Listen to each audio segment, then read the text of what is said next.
بسم اللہ الرحمن الرحیم صلی اللہ علی محمد صلی اللہ علیہ وسلم۔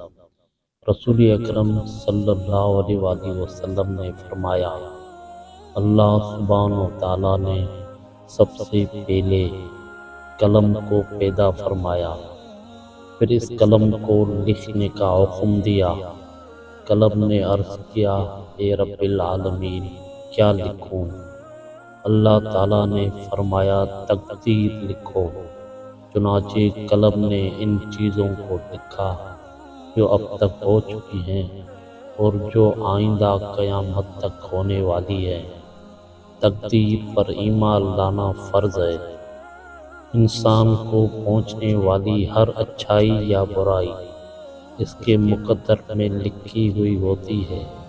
البتہ اللہ رب العزت نے عقل و دانش کی دولت سے نواز کر انسان کو نیکی اور بدی دونوں کے راستے واضح کر دیے۔